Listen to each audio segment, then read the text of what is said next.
For the first 35 years of my life or so, I was incredibly prejudiced towards a lot of people. I did not have empathy for other human beings that were not just like me. It was taught to me. I was brought up around it. I feel terrible about it, and I've been doing everything I can since I really truly became aware of how awful I was to turn it around and be a better human being. So I appreciate you guys being here. I appreciate you guys understanding. Listen to this. Every white person in this room who would be happy to be treated as this society in general treats our citizens, our black citizens. If you, as a white person, would be happy to receive the same treatment that our black citizens do in this society, please stand. You didn't understand the directions. If you white folks want to be treated the way blacks are in this society, stand. Nobody's standing here. That says very plainly that you know what's happening. You know you don't want it for you.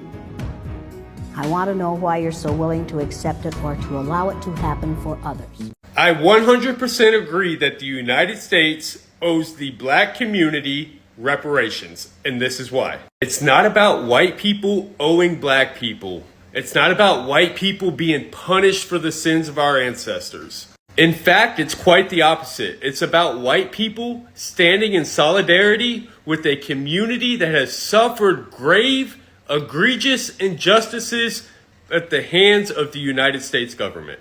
But first, we must decenter ourselves in this conversation, alienate ourselves from our privilege, and hold the United States institutions and systems accountable for the wrongs that they never rectified.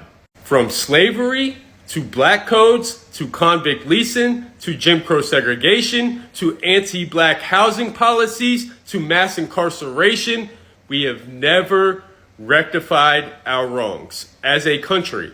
If you look at our criminal justice system, 1 in 3 black males carry convicted felon label. That is a real stat. Is it because they're inherently evil, or they just need more personal accountability, or is there something larger at play?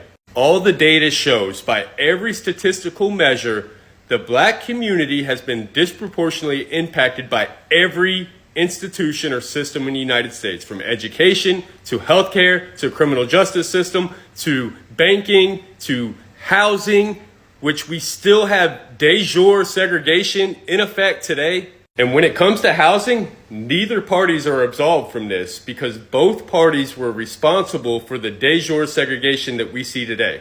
The New Deal by Franklin Roosevelt didn't invent the segregationist practice of housing, but it did institutionalize it. Restricting access to capital for black families while enriching white families, the big reason why we see the generational wealth gap we see today. And remember, public housing wasn't initially for poor people, it was for working class white families. But because of laws and policies implemented by the United States government, it reinforced segregation because public housing was to reflect the racial composition of the existing neighborhood. And we had redlining and gentrification of neighborhoods, the residual effects of all these policies that we still see today. Reparations is about rebuilding and investing in the black community. Our government was held accountable to some extent for the grave injustices that we committed, the atrocities that we committed against Native Americans. We were also held accountable for the Japanese internment camps. But the United States government never made good on its 40 acres and a mule to the black community. Everybody else got paid. The United States was held accountable for these injustices. I'm a convicted felon. I had to pay a debt to society, to the United States government, to the state of Florida, for the crimes that I committed. I was held accountable. To this day, my past is still being used against me.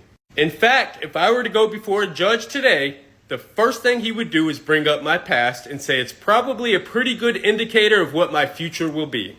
But we don't keep that same energy for our government. We don't hold them to the same level of accountability and to the same level of scrutiny. So if you're thinking to yourself, I don't know anybody, you're absolutely right. But our government does. And as citizens of the United States who uphold the Constitution, it is our duty, it is our responsibility to hold our government accountable. As taxpayers, as citizens of the United States, we all pay, not just white people. Anytime there's an injustice in the United States by a government agency, Whether it's the police department, sheriff's department, any government agency, the taxpayers are always the ones that foot the bill. Why? Because in America, we believe in justice, or at least we say we do. No matter what side of the aisle you're on, I'm sure we can all agree that our government is corrupt. Stop allowing them to make us turn on each other. What better way to stand in solidarity with our brothers and sisters than to advocate to make right what has been wrong and never been rectified? People ask me all the time, what are my solutions to the problems that I speak on? Well, I can assure you that this would be a step in the right direction. This is the pathway forward. Reparations in America today.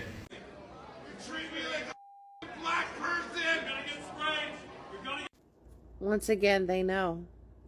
I have a whole nother video where it's a white woman who's getting arrested, and she said, how dare they arrest her? What am I, some black kid in the wrong neighborhood? They know. They've always known. They have to know because they're the ones that invented the system. And even if you are a white person that claims not to be racist, you probably met some white people that are.